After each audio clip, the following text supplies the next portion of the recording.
Hi, folks. Welcome to the Prepared Homestead. This is Travis. Thank you all for stopping by to watch. Well, a lot of Epstein stuff hitting the news today. I know. Some of you probably don't care.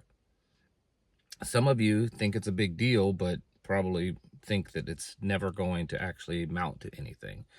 That no one's going to go to prison over it or anything like that. But yeah, it's back in the news because several things have kind of come to light today. The first thing, remember the other day, it was last week, what was it, Friday, I think it was? Friday or Saturday, that Pam Bondi, the Justice Department, filed to have the Epstein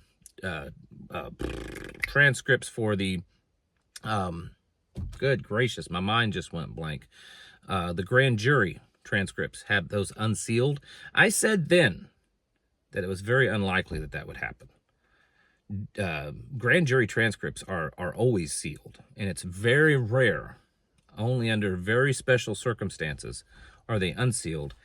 And on top of that, there is continual litigation on that because Ghislaine Maxwell is in an appeals. So it would have been really unheard of. So anyways, the judge did not do that.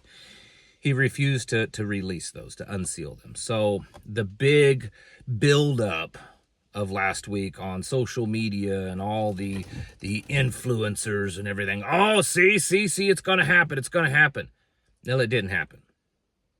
Wall Street Journal is running another article. You know, they're the ones that ran the one last week or a few days ago, saying that, you know, Trump wrote this weird poem thing to Epstein, and of course Trump is suing them for $10 billion, at least that's what we're being told. Well, they released another article today saying that they have very strong evidence, that they've talked to sources and stuff, that Trump is in the Epstein files several times, and that he knew about this back in May, that Pam Bondi came to him and explained all this to him, that he was in it. And to kind of back that up, there are some members of Congress that are kind of somewhat confirming that, saying that the White House had ordered the FBI at around that time to start going through those files and basically flag anywhere that Donald Trump was in the file. So now that doesn't necessarily mean that he was a client. I understand that. It doesn't mean that he was a client. But the article goes on to say that there's a lot of very important people, very powerful people on that list, or in the file, and they don't know if these names are directly associated with any type of, you know, criminal sexual behavior, or if these are just people that he's associated with in the past, done business deals with, other types of business deals, because he was also a businessman. But if Trump's name mentioned, if it's pretty clear that he wasn't on the list as a client, then I don't know why that would keep them from releasing it, unless there's something more. I mean, think about it. Now, I know what a lot of people are still arguing, saying, yeah, well, if his name was on it, the Democrats would have released it too. Not necessarily. Part of the Epstein files were sealed up until 2024. Last year was when they finally, the whole file was completely unsealed. So there's that. Secondly, and I've been saying this for a while, everyone's got this idea that the Epstein client list is a bunch of Republicans or Democrats or both. This is way, way bigger than party politics. It's way bigger than America. There are people on there, I'm sure, from other countries all over the world, very powerful people. It's way bigger than Republicans and Democrats. I mean, that's small fry compared to a lot of other things. So in other words, it's in everybody's best interest to not release it. Even if releasing it could hurt one political party, it's going to hurt way more. That's way more important than that. So there's very big players that have a lot of big interest in keeping that file secret. There's a lot of, I'm sure, I think, espionage stuff, CIA, Mossad, things like that. So, I don't buy this argument that, well, if Trump's name was on the list, then, the Democrats would have released it. Well, it's because there's all the other stuff on the list they don't want to release. I mean, do you doubt that Clinton's name is on the list? Do you doubt that, Bill Gates's name is on the list, and other people that we know through, stuff that's happened, several actors and stuff? Then why isn't Trump releasing it? Use the same argument. Why isn't he releasing it to destroy the Democrats? Because there's people on it that just can't be released. So it's a big deal, folks. But something I've been noticing, because I've followed this case for a long, long time. There are things that have been in the news that have been known for years. Pictures of Trump and Epstein and other things like that. That's been known. It's nothing new, but all of a sudden it's become really popular and people are acting like it is new. And I think it's because of the internet.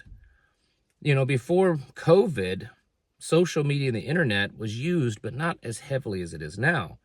Once people were locked down for 18, 24 months, they went to social media and began to use it. Now it's infiltrated almost every aspect of human and American life. And then, of course, there's also AI mixed in there. And so these things that have been known for a decade are now coming to light again and really dominating the news cycle.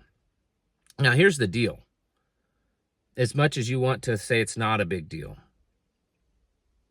it's quite possible, if you've dug into this, and some of you may not believe this, but if it's not specifically Epstein, it's this type of underworld, seedy, dirty behavior that is kind of at the core of all of this world leaders, these cabal of, evil people that are, running the world.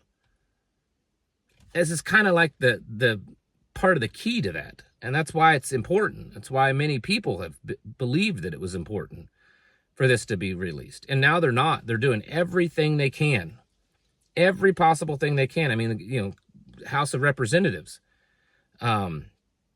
Speaker Johnson, he shut the House down for the summer. They're all going to take a 6-week vacation, paid vacation, for the purpose of keeping from having to vote on the Epstein files, to keep the Democrats from pushing a vote on the Epstein files. That's why they're shutting down. I mean, this is a big deal, folks. This is a huge deal. And as more and more stuff comes to light, it doesn't mean that it's all true, but it's starting to really make you wonder. I mean, yeah, I think Bill Clinton's on that. I think he's gone there way more, rode on the plane way more than Trump did, went to the island, all this kind of stuff. But Donald Trump seems to have had a relationship with Epstein a lot longer than Bill Clinton. And Donald Trump had a relationship with the Clintons, was friends with them. There's a lot of stuff that's starting to come out. And while it's not been the smoking gun just yet, it looks really bad. And as more and more comes out and more is being pushed, I think there's a good chance that you're going to see more and more attempt to distract from it. Now, right now, it seems that the big attempt is to focus on Obama and Obamagate. But I don't think that that's enough. I really don't. I don't think that that's enough. Because unless something just goes completely off the rails, it's highly unlikely that they're actually going to go lock Barack Obama up. I know that's what Trump says. He says a lot of stuff that doesn't end up happening. So I don't think that that's going to happen. I mean, it could, and if it did, I guess that would be big enough to distract us. But I think there could be more. And I think war could be part of it. This is the thing. This is such a big deal. There's such big names that's believed to be on that there's a meme that's floated around for years. Yeah, I think they are willing to burn the whole system to the ground to keep from letting you know what's on that list. I believe that. And I think that as there's more and more pressure, online pressure, trending online stuff that just, it won't go away, it's very possible that we could see something much bigger than this Obama Gate thing that could distract us from it. And I want to make it clear. I believe that Obama was probably pretty much a criminal. I don't think he even qualified to be the president. And just kind of run this country in the ground. I think a lot of the more extreme progressive liberalism really got pushed forward at greater speed during his presidency. I mean, stuff was obviously happening before he became president, but I think his presidency really kicked it into high gear. I have no doubt that the man has done criminal and probably treasonous things, but the odds that he's actually going to go to jail over it, probably not. Be ready, folks, because this stuff stinks. This is bad. And if someone was able to pull out a real good smoking gun that pointed directly at this White House administration, there's no telling what would happen to keep you away from that, to keep your attention away from it. And right now, it's looking pretty bad. So get your houses in order. I mean it. This is crazy. Get yourselves prepared mentally, physically, and spiritually, because it seems like both sides are really doing everything they can to keep you from knowing what's on that list. Thank you all for watching. Catch you in the next video.